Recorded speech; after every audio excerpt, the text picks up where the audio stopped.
प्यारे बच्चों, PC top classes में आप सबका स्वागत है। पीसी टॉप क्लासेस 800 आपको बेहतरीन एसएसटी और मैथ की तैयारी कराता है। इस चैनल को आप सब्सक्राइब कर लीजिए। आपके बोर्ड पेपर में अच्छे मार्क्स लाने के लिए इसमें बहुत अच्छे अच्छे तरीके बताए गए हैं जो आपके काम देंगे।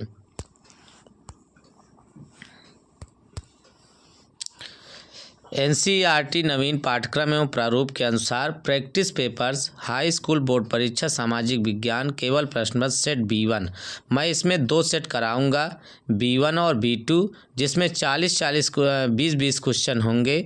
कुल 40 क्वेश्चन होंगे, 40 प्रश्न होंगे। इन 40 प्रश्न में से आपके 20 प्रश्न निश्चित आ जाएंगे। कितने?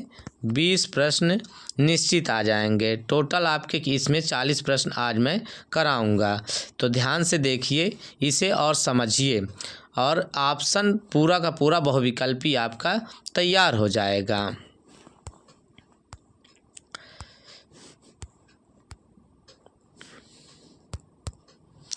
चलते हैं सबसे पहले प्रश्न पर। इटली के एकीकरण में किसका योगदान है? इटली के एकीकरण में किसका योगदान है? कावूर, गैरिबाल्डी, मेजनी, ये सभी। प्यारे बच्चों, आपको बताना है इन तीनों में से कौन सा सही है या फिर चौथा ऑप्शन सही है। ये सभी, तो हम आपको बता दें इसका ऑप्शन सही है ये सभी। उसके बाद दूसरा क्वेश्चन है, राष्ट्रीयवाद का प्रारंभ किस देश से हुआ? राष्ट्रीयवाद का प्रारंभ किस देश से हुआ? Germany, Italy, France, England. तो किससे हुआ दोस्तों? ये हुआ फ्रांस से। किससे हुआ? राष्ट्रीयवाद का प्रारंभ किस देश से हुआ? फ्रांस से होता है। फ्रांस से शुरू होता है राष्ट्रीयवाद का प्रारंभ। तीसरा क्वेश्चन है आपका, इनमें से मित्र राष्ट्र कौन थे? इनमें से मित्र राष्ट्र कौन थे? ब्रिटेन, फ्रांस, रूस, ब्रिटेन, जापान, रूस, ब्रिटेन, भारत, रूस, जापान, रूस, इटली। तो कौन सा सही है इसमें? ब्रिटेन, फ्रांस, रूस। कौन सा ऑप्शन सही है? ए ऑप्शन सही है, ब्रिटेन, फ्रांस, रूस। दूसरा, इसके बाद 4 नंबर क्वेश्चन है, ऑटोमोबाइल्स को उत्पादन करने के लिए असेंबली लाइन की अवधारणा को किसने अपनाया? टी कुपोला, VS Naipaul, Henry Ford, Ramesh Sarvan. बताइए बच्चों, आप लोग इसमें से कौन सा ऑप्शन सही है? इसका ऑप्शन सही है सी। कौन सा ऑप्शन सही है? सी ऑप्शन सही है। इसके बाद हम चलते हैं क्वेश्चन नंबर 5 पे। 5 क्या कहता है? भारत किस बंदरगाह से विदेशों के साथ व्यापार चलता था? भारत का किस बंदरगाह से विदेशों के साथ व्यापार चलता था? मद्रास, सूरत, कोलकाता, इनमें से कोई नहीं। तो आपको बताना है कि किसके साथ, कौन से बंदरगाह से विदेशों का व्यापार चलता था। तो ये चलता था सूरत से। किससे चलता था? सूरत। इसका ऑप्शन सही है बी। क्या सही है? बी, सूरत से चलता था। क्वेश्चन नंबर 6 है, बेल्जियम क्षेत्रफल एवं जनसंख्या के आधार पर भारत के किस राज्य से छोटा है? बेल्जियम क्षेत्रफल एवं जनसंख्या के आधार पर भारत के किस राज्य से छोटा है? आपको बताना है। Option A Jharkhand, B Bihar, C Maharashtra, D Haryana. कौन सा ऑप्शन सही है? इसका ऑप्शन सही है डी, हरियाणा। हरियाणा से भी बेल्जियम क्षेत्रफल एवं जनसंख्या के आधार पर भारत के हरियाणा से भी छोटा है। आगे आपको ले चलते हैं क्वेश्चन नंबर 7 में। 7वां क्वेश्चन कहता है, ब्रुसेल्स में कितने प्रतिशत आबादी फ्रेंच भाषा का प्रयोग करती है? ब्रुसेल्स में कितने प्रतिशत आबादी फ्रेंच भाषा का प्रयोग करती है? 20%, 40%, 60% और 80%। तो 7वें का ऑप्शन सही है आपका डी, 80% आबादी फ्रेंच भाषा का प्रयोग करती है। कहाँ पर? ब्रुसेल्स में। 8वां क्वेश्चन है, निम्नलिखित में से कौन सा विषय राज्य सूची में है? कृषि, सिंचाई, बैंकिंग, व्यापार। अब आपको बताना है इसमें से कि 8वें क्वेश्चन कह रहा है कि निम्नलिखित में से कौन सा विषय राज्य सूची में है? कृषि नहीं है, सिंचाई नहीं है, व्यापार नहीं, बैंकिंग है। सी नंबर ऑप्शन सही है, बैंकिंग है। क्या है? बैंकिंग है। नौवा, भारत में लोकतंत्र के प्रति कौन सी चुनौती नहीं है? जातिवाद, साक्षरता, असमानता, सांप्रदायिकता। तो भारत में लोकतंत्र के प्रति साक्षरता की चुनौती नहीं है।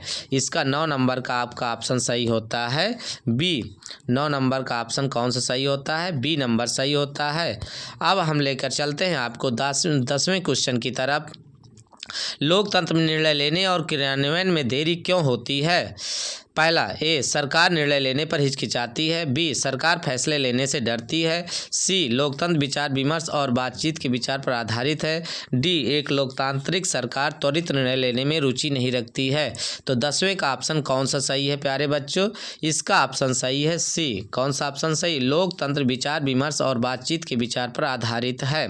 11 नंबर है, भारत के भौगोलिक क्षेत्र में कितने प्रतिशत भू क्षेत्र मैदान है?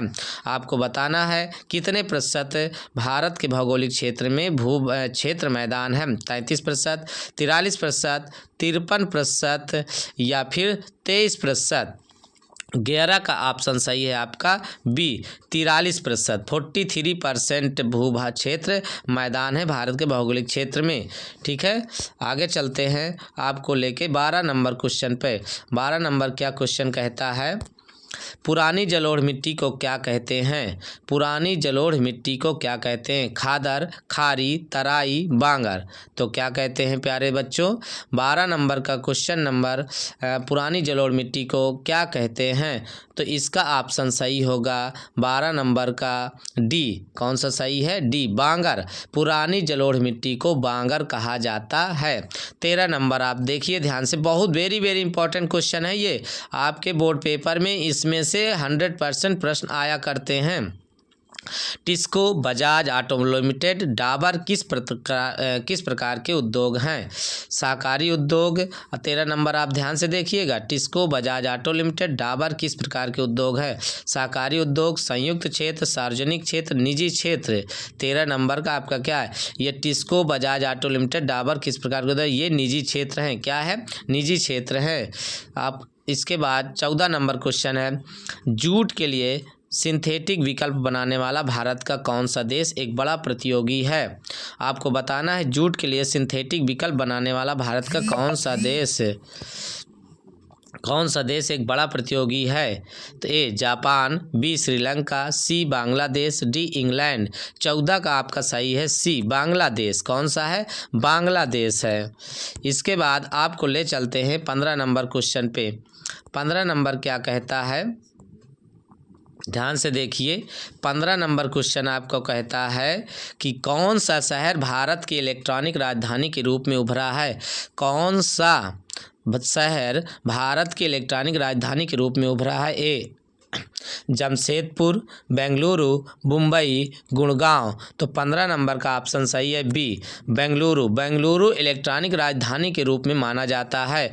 मतलब जितना भी इलेक्ट्रॉनिक सामान है सब बेंगलुरु से आते हैं। 16 नंबर है, विश्व विकास रिपोर्ट कौन प्रकाशित करता है? विश्व विकास रिपोर्ट कौन प्रकाशित करता है? तो विश्व विकास रिपोर्ट कौन प्रकाशित करता है? विश्व मुद्रा बैंक, सहकारी बैंक, विश्व बैंक, एशिया बैंक। तो विश्व बैंक कौन करता है? विश्व बैंक विश्व विकास रिपोर्ट प्रकाशित करता है। 17 नंबर आप क्वेश्चन है, निम्नलिखित देशों में से किस देश का मानव सूचकांक 2016 के अनुसार भारत से अधिक ऊंचा था? 17 नंबर क्या पूछ रहा है? देखिए ध्यान से, निम्नलिखित देशों में से किस देश का मानव सूचकांक 2016 के अनुसार भारत से अधिक ऊंचा था? पाकिस्तान, श्रीलंका, नेपाल, दिल्ली। तो कौन था? दिल्ली नहीं था, इसमें श्रीलंका होगा। क्या होगा? श्रीलंका। निम्नलिखित देशों में से किस देश का मानव सूचकांक 2016 के अनुसार भारत से अधिक ऊंचा था? श्रीलंका। कौन सा? श्रीलंका। इसके बाद हम आपको ले चलते हैं क्वेश्चन नंबर 18 की तरफ। 18 क्या कहता है? द्वितीयक क्षेत्रक को अन्य किस नाम से जाना जाता है? प्राथमिक क्षेत्रक, खनन क्षेत्रक, औद्योगिक क्षेत्रक, कृषि क्षेत्रक। तो द्वितीयक क्षेत्रक को अन्य किस नाम से जाना जाता है? तो द्वितीयक क्षेत्र को जाना जाता है अन्य औद्योगिक क्षेत्रक के नाम से। किसके? औद्योगिक। ऑप्शन सी सही है इसका, औद्योगिक क्षेत्रक। औद्योगिक क्षेत्रक के नाम से द्वितीयक क्षेत्र को जाना जाता है। सेवाओं को किस क्रियाकलाप क्षेत्र के अंतर्गत रखा जाता है? 19 नंबर, ध्यान से देखिएगा, सेवाओं को किस क्रियाकलाप क्षेत्र के अंतर्गत रखा जाता है? तृतीयक क्षेत्रक, प्राथमिक क्षेत्रक, द्वितीयक क्षेत्रक और इनमें से कोई नहीं। 19 नंबर का ऑप्शन सही है ए, तृतीयक क्षेत्रक के अंतर्गत सेवाओं को रखा जाता है। अब इसके बाद हम आपको ले चलते हैं 20वां क्वेश्चन, 20 सेट नंबर का ये लास्ट क्वेश्चन है। भारत का अधिकांश विदेशी व्यापार होता है सड़क मार्ग से, रेल मार्ग से, वायु मार्ग से, समुद्री मार्ग से। किस मार्ग से भारत का अधिकांश विदेशी व्यापार होता है? समुद्री मार्ग से। ऑप्शन इसका डी सही है। कौन से मार्ग से? समुद्री मार्ग से।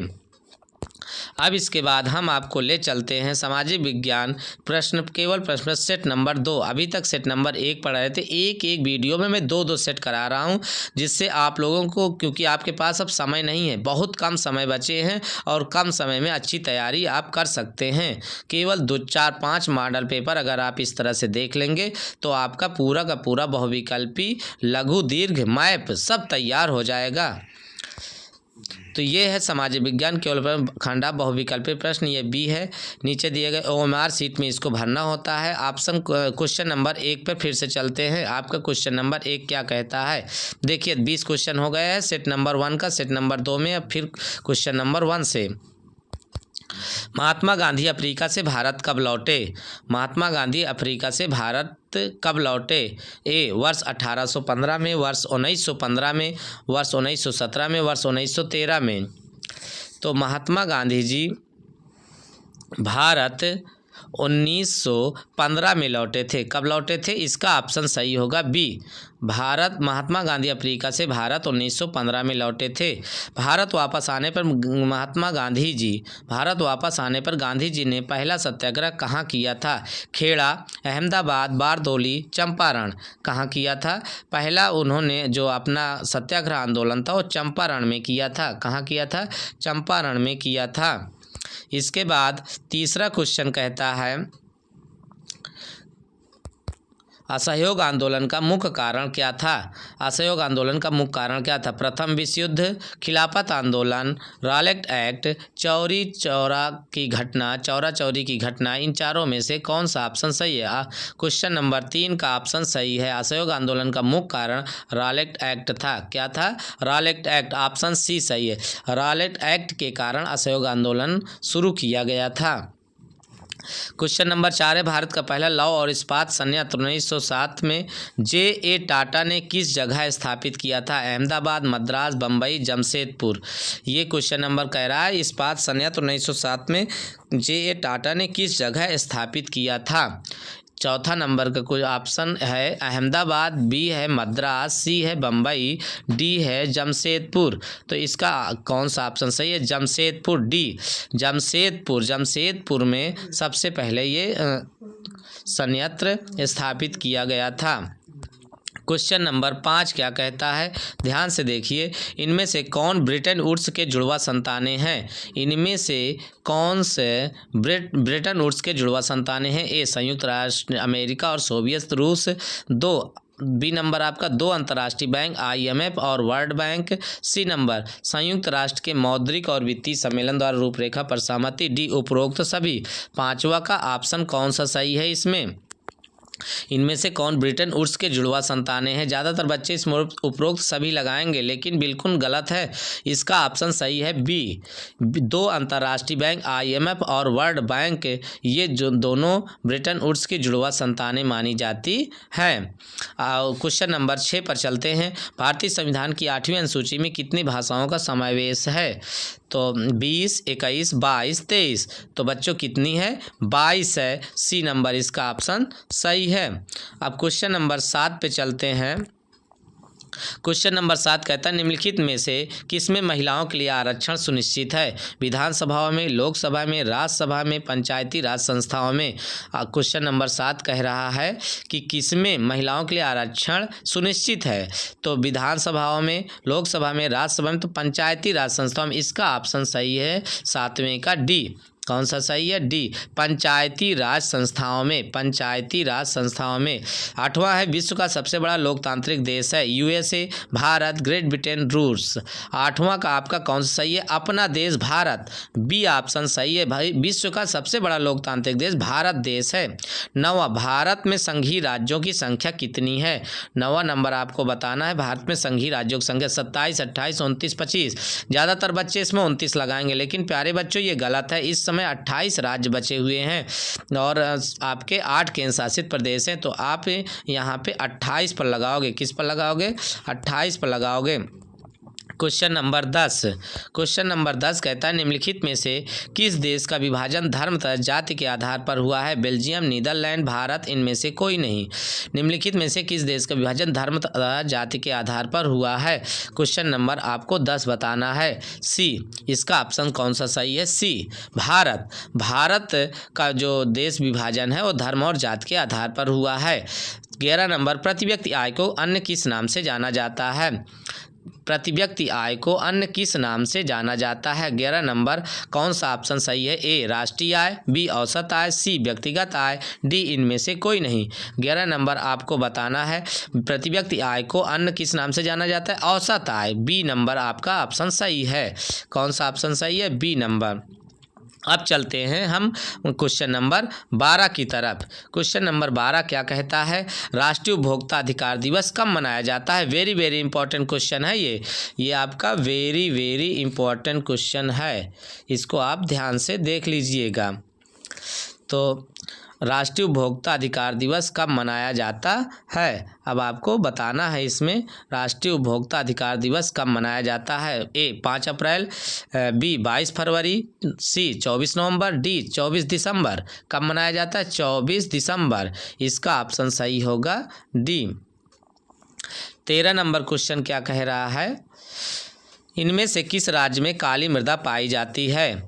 ए, राजस्थान, बी, झारखंड, सी, महाराष्ट्र, डी, हरियाणा। इनमें से किस राज्य में काली मृदा पाई जाती है? 13 का ऑप्शन सही है सी, महाराष्ट्र। क्या सही है? सी, महाराष्ट्र। महाराष्ट्र में काली मृदा सबसे अधिक पाई जाती है। क्वेश्चन नंबर 14, निम्नलिखित में से कौन सी फसल मुख्य रूप से जायद फसल का उदाहरण है? क्वेश्चन नंबर 14, जायद फसल का उदाहरण आपको बताना है। धान, गेहूं, चना, तरबूज। 14 नंबर का आपका ऑप्शन सही होगा डी, तरबूज। तरबूज एक जायद फसल है, बाकी ये आपकी रबी और खरीफ फसलें हैं। 15 नंबर, हिंद स्वराज पुस्तक के लेखक कौन है? ए, जवाहरलाल नेहरू, बी, महात्मा गांधी, सी, विनोबा भावे, डी, कोई नहीं। आपको बताना है कि हिंद स्वराज पुस्तक के लेखक कौन है। ऑप्शन नंबर 15 का कौन सा सही है? जवाहरलाल नेहरू, बी, महात्मा गांधी, सी, विनोबा भावे, डी, आपका कोई नहीं। तो इसमें आपका ऑप्शन सही होगा डी, महात्मा गांधी। अब हम लेकर चलते हैं आपको क्वेश्चन नंबर 16। 16 क्या कहता है? वर्तमान में कागज के पैसे के अलावा किस रूप से धन का उपयोग बढ़ता जा रहा है? वस्तु के पैसे, धातु के पैसे, प्लास्टिक मनी, उपरोक्त सभी। 16 नंबर में आपको बताना है। 16 का जो ऑप्शन सही है वो प्लास्टिक मनी। आपका वर्तमान में कागज के पैसे के अलावा प्लास्टिक मनी का उपयोग बढ़ता जा रहा है। अब प्रश्न नंबर 17, सहकारी समितियां इनमें से किसके लिए ऋण प्रदान करती है? व्यापार, उद्योग, कृषि, उपरोक्त सभी। 17 का आपका ऑप्शन सही होगा सी, कृषि। कृषि के लिए यह सहकारी समितियां ऋण प्रदान करती है। 18, क्वेश्चन नंबर 18, सवेतन छुट्टी का प्रावधान किस क्षेत्र में होता है? सवेतन छुट्टी का प्रावधान किस क्षेत्र में होता है? ए, असंगठित क्षेत्रक, बी, संगठित क्षेत्रक, ग्रामीण क्षेत्रक, सी और डी, इनमें से कोई नहीं। तो 18 नंबर का ऑप्शन सही है बी, संगठित क्षेत्रक के अंतर्गत। संगठित क्षेत्रक के अंतर्गत सवेतन छुट्टी का प्रावधान किया गया है। 19 नंबर प्रश्न क्या कहता है? 19 नंबर कहता है कौन सी ऊर्जा स्रोत अनवीकरणीय है? जल, सौर, पवन ऊर्जा, कोयला ऊर्जा, सौर ऊर्जा, जल ऊर्जा। इन ऑप्शन चारों में से बताना है कौन सी ऊर्जा स्रोत अनवीकरणीय है। 19 नंबर का ऑप्शन सही है अनवीकरणीय। जल, सौर, पवन ये सब नवीकरणीय है। कोयला एक अनवीकरणीय ऊर्जा है। किस प्रकार का है? अनवीकरणीय है। 20वां, काली मिट्टी उपयुक्त है। 20 क्वेश्चन और ये 40वां क्वेश्चन आपका लास्ट क्वेश्चन है। हैं। काली मिट्टी उपयुक्त है लीची के लिए, कपास के लिए, गेहूं के लिए, बाजरा के लिए। काली मिट्टी किसके लिए है? ऑप्शन इसका सही है बी, कपास के लिए। किसके लिए? कपास के लिए। तो ये 40 क्वेश्चन वेरी वेरी इंपॉर्टेंट है प्यारे बच्चों, इसको आप देख लीजिए, समझ लीजिए और एक बार लिख लीजिए, रट लीजिए, पढ़ लीजिए। आपके बोर्ड पेपर में इसमें से 20 के 20 क्वेश्चन पक्का निश्चित है बहुविकल्पी के एक भी गलत नहीं होंगे। धन्यवाद।